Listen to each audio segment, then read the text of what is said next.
So the play that I'm speaking on is Henry VI, Part 1, which is, and just some, I guess I'll do some interesting background information first. This is often considered to be Shakespeare's worst play, absolutely. Like, most poorly written and so forth after maybe Titus Andronicus. My good friends at Wikipedia told me that, so you can take it or leave it. But anyway, so it was written in 1592 by Shakespeare and perhaps by some other people, because a lot of the language is extremely kind of dry and dead, but the language in other parts of the play is very rich, and so there's often questions as to who wrote it. Anyway, I guess in this context we have to move pretty quickly, so I will do that.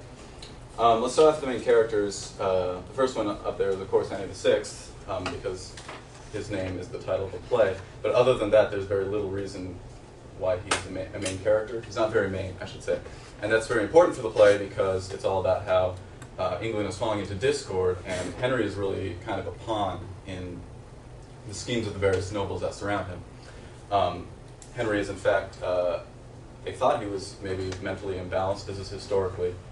He was maybe a little bit crazy, so historically he wasn't even fit to rule. And so I guess I'll go into the various lords surrounding him. And you see in the bottom corner of the first page, it's a guy named Somerset, and at the top is a guy named Plantagenet, Richard Plantagenet, which is actually, I noticed, the last name of Henry V. He was a Plantagenet as well, which is very interesting. But Richard is a man who was stripped of his noble birth because of events that, or his noble birthright, I guess, because of events in the previous historical plays chronologically. And he gets into a dispute with the Duke of Somerset, which involves white roses and red roses. Somerset is disputing that Plantagenet is actually of noble birth. Plantagenet says, yes, I am. And so he pulls out a white rose, or Plantagenet pulls out a white rose and says, anybody who agrees with me, take this.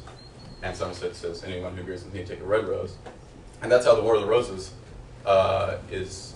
Well, I guess it's not historical, but that's kind of where it comes from. In fact, the idea of a red rose and a white rose representing York and Lancashire comes from this play, and not in fact history, because during the War of the Roses, England was descended into feudalism, and everybody sort of went their own way. So the idea of everybody following one or the other is not true. It comes from Shakespeare. Okay, moving on. Joan of Arc is also in this one, which is really cool. She's one of the most interesting. She's either a really subtle character or a really poorly written character. I'm not really sure. She's kind of portrayed as divine, but she's also an extremely sexual character, and she's also a witch at the end of the play. Pucelle, by the way, says La Pucelle, which means the maid in French, and is also English slang for whore. So that's something to think about. Charles is the Crown Prince of France.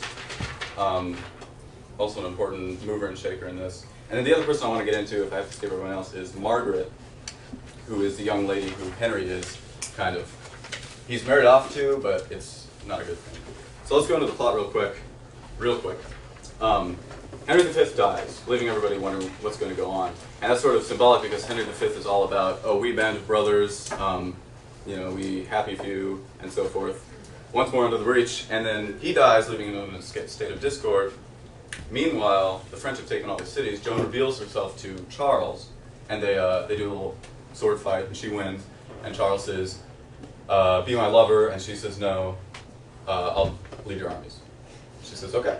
And so they go off, and they conquer Orleans, but then this dude Talbot, who is the greatest of English heroes and represents the only real true chivalry and patriotism in the whole play, comes in and takes Orleans back, and then Plantagenet and Somerset become involved in their feud, but I already talked about that. And then Joan, through her tricks and schemes or whatever, turns the Duke of Burgundy against England, while Henry is crowned king in Paris. Don't know why. But York and Somerset's dispute comes into play because they're bickering with each other, they fail to send reinforcements to Talbot, who then gets killed, and sort of the English hopes in France go with him, kind of. So at the end, Joan is captured at Angiers, and she's executed for being a witch. And then Henry and Margaret are married, but Margaret is kind of a pawn in this other guy's scheme to take over the throne. And so it's all very mixed up, and nobody has any idea what's going to go on. So I'm interested, of course, to find out what happens in the next couple plays. Got 10 seconds. 2 major themes down there. You can read them.